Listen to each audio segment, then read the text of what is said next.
Hey everybody, I'm Josh Constine, the former editor-at-large for TechCrunch and now an investor at early-stage venture firm Signalfire.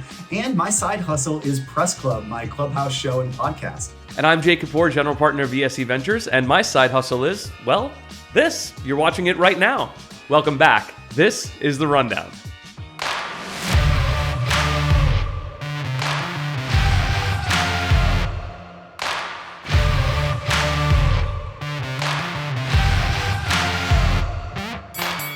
All right, Josh, welcome to The Rundown. As you know, this is 4 topics, 60 seconds each.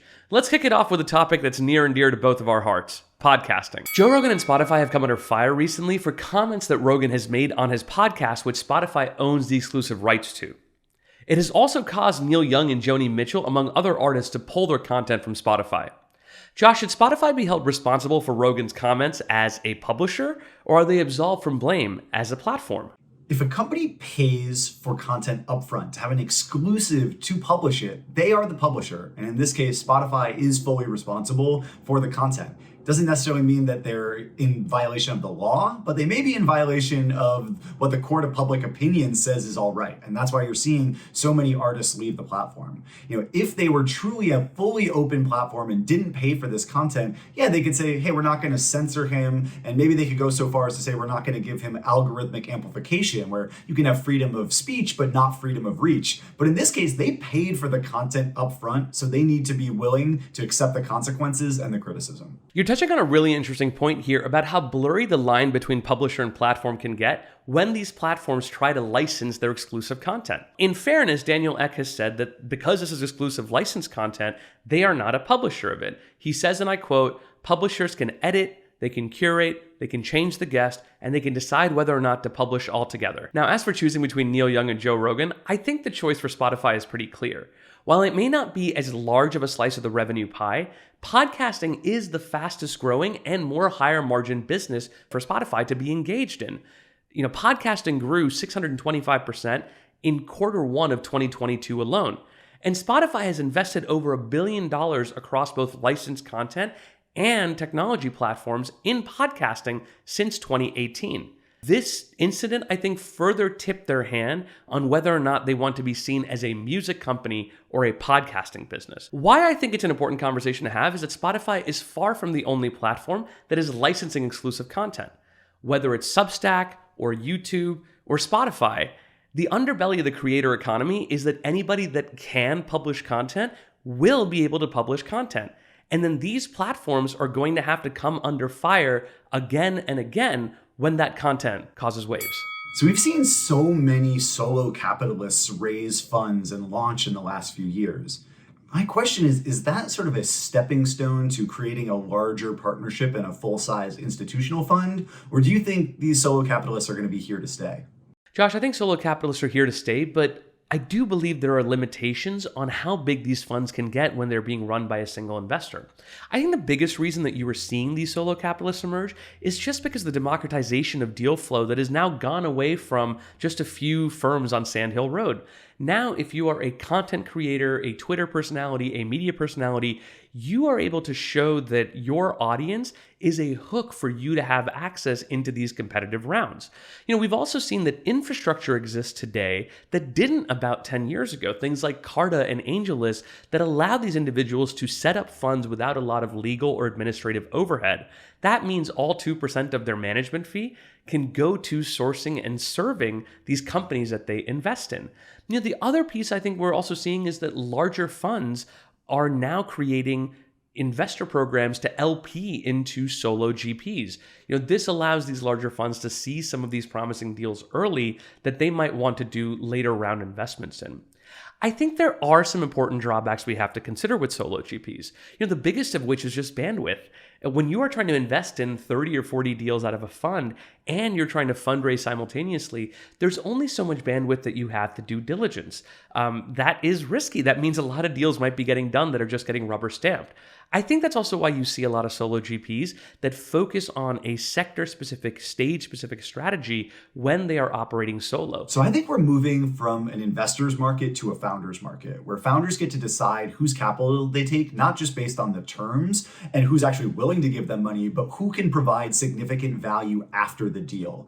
And that's why I think the future of venture looks like a barbell, where on one side you have solo capitalists who are surgeons, experts in a specific industry and have a really scalable, cost-effective value add, something like Packy McCormick in his newsletter, Not Boring, where he can write about his startups, which gives them a massive distribution advantage, helps them with sales, growth, recruiting, and eventually fundraising. And then on the other side of the barbell, you have institutional funds who have a broad set of value adds that maybe cost a lot more, but really add up to significant business change for their portfolio companies. So at Signalfire, we've built this recruiting technology called Beacon Talent. It crunches 500 billion data points to rank hundreds of millions of people in the tech ecosystem on skill level and hireability. So that way we can generate these reports for our portfolio companies of the best people who are the most likely to leave their jobs for any position. And that really goes a long way. And along with our event series, our advisor program, and individual experts like my PR advisory program, which helps companies approach the press, we think that that makes it worth giving us that lead check space. If you spend any time on Web3, then you know that the whole ecosystem is abuzz about DAOs. Josh, you just did a press club on this very topic, so help us understand. What are DAOs and why are they becoming so popular? DAOs are decentralized autonomous organizations. They're effectively the corporate structure for Web3 and the future of crypto. So it allows a bunch of people to come together, pool resources or funding, and then vote on governance proposals for how to spend their time and money. So you can use DAOs to build, investment clubs, social clubs, start philanthropy projects, build entire startups. And because you can incentivize a wide array of people through token rewards, you can create this, you can erase the divide between customers and coworkers. And suddenly people who might have been fans or paid you in the past, you can actually pay them to help you build your company, to build your project. And we're super bullish on this because we just think that people are desperate for affiliation. People want to be part of something meaningful and build something together. And that's why we've just led the round for this company called SuperDAO, which makes it incredibly easy for anybody to start a DAO. In only a few clicks, you can set up a membership, set up a treasury to fund things, vote on governance proposals, track your tokenomics. And I think this is the way that we're going to see huge armies of supporters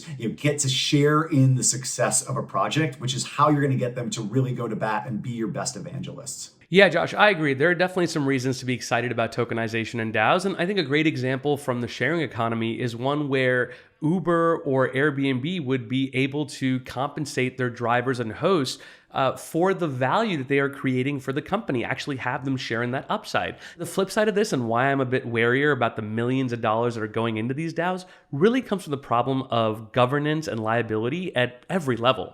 For example, who is responsible for ensuring that a DAO complies with securities laws for every country that it operates in? What about KYC and AML? How are we making sure that these DAOs are not being used to finance nefarious activities like trafficking or terrorism? And when one person breaks a law inside of the DAO, who is held liable on behalf of the whole collective? On a less global scale, I think this also brings up ideas of fiduciary duty. When you are taking capital on behalf of somebody, you have become a fiduciary. That's a very important onus. But ultimately, when you have anonymous or pseudonymous DAOs that are ostensibly headless, who is actually the fiduciary here? I think you're going to have capital allocators, stay away from these things until they know who is responsible for their capital. I think it's a great thing that more people are participating in these digital communities. And as you get into more communities, the more you need ways for them to be governed. But until some guidelines can be established around how these DAOs actually operate, I think you're going to see a lot of people stay on the sidelines, and ultimately the upside of these DAOs will stay capped. So Jay, we're both early stage investors, and I'm really curious, what do you think is going to be the breakout startup of 2022? Well, Josh, forgive me for talking my own book here, but I am just so excited about a recent investment we made at VC Ventures in a company called the.com. And if you've ever tried to build your own website, you'll realize that most of these platforms like Squarespace, Wix, or Webflow are built around the basis of templates. And they only account for about 10 to 12% of any websites that are actually out there. There are 500,000 websites a day that are being built on WordPress, or coded by hand. And so ultimately, that's the audience that needs to be served in making websites more modular and functional. And that's the audience that the.com is serving today. Their really unique infrastructure is built around cells and blocks. You can think of cells like variables and blocks like a collection of variables that create some kind of object or interaction. Now, what this means is that if you have built an object on your website that I really like, I am able to copy and transport it to my website. And because you were the one that coded it, you get paid in perpetuity for every website that uses one of your blocks. I mean, that is a really beautiful way to allow people who are really contributing to the growth of the web to be compensated for the work that they're doing in a way that they never have been before. And as somebody who's tried to build my own websites by hand, I am just very happy that there's going to be a platform out there where I can license these blocks from the geniuses that are building them. And of course, they can be compensated in turn. So as we were talking about, COVID and remote work are causing an epidemic of loneliness that is triggering a mental health crisis in America. We've actually seen anxiety and depression rates increase by over 300%. And meanwhile, there's a massive shortage of therapists.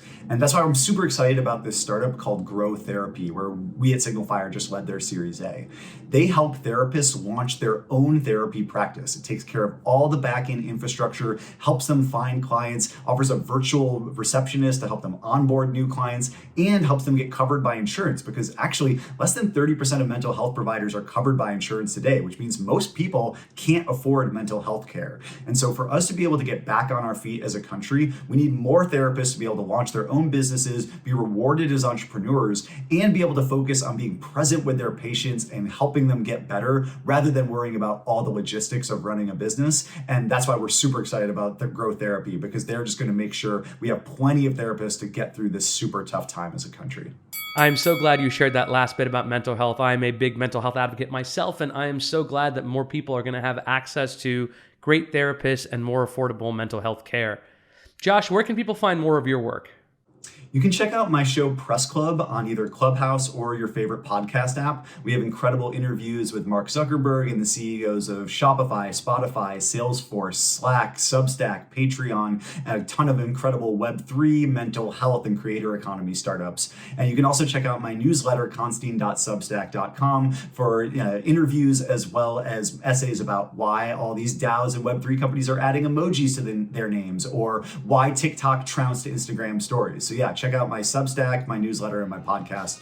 And as always, I am Jay Kapoor, and you can find me at VSE Ventures for all of your seed and early stage investing needs, and here on The Game Plan and The Rundown at The Game Plan Show. Josh Constine, thank you so much for joining me on The Rundown. My pleasure. Thanks for having me.